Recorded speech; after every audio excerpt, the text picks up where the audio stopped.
লেখক কবিতা দাস। আচ্ছা, এবার পড়ছি। একের পরে এক তিন কন্যা এলো 6 বছরে। খুশির বন্যায় ভাসলো সংসার। বর্ষা বাদলে টালি ছাদ দিয়ে পড়ে জল। ধর্মার বেড়ায় ছোট্ট ঘরের এক কোণায় ছাতার নিচেই তক্তা বসে 3টে মেয়ে আমার কোলে। তবুও সময় কাটে।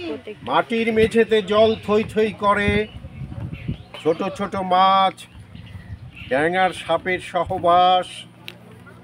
একবার মেয়েদের আর একবার ওদের দেখি, তবুও সময় কাটে। ঘরের পুরুষ মানুষটা রিক্সা স্ট্যান্ডে কাক ভেজা হয়ে যাত্রীর প্রতীক্ষায়। সেলাই মেশিনটা টেবিলের উপর।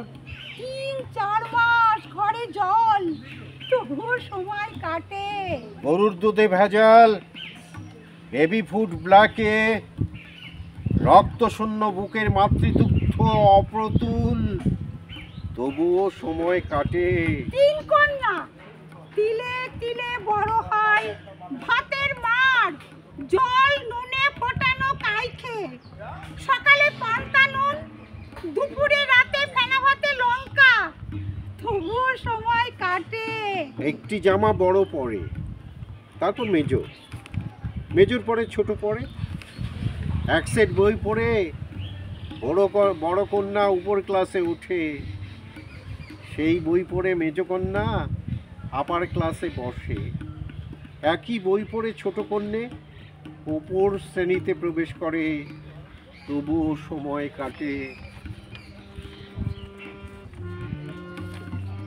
স্কুলের সবাই যখন টিফিন খায়, মেয়েরা আমার তখন ছোলা মটর চিবোয়, তবুও সময় কাটে।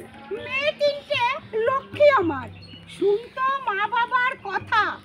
ঘরের তৈরি ভাত রুটি ভিন্ন, খেত না বাইরের জাতা, তবুও সময় কাটে।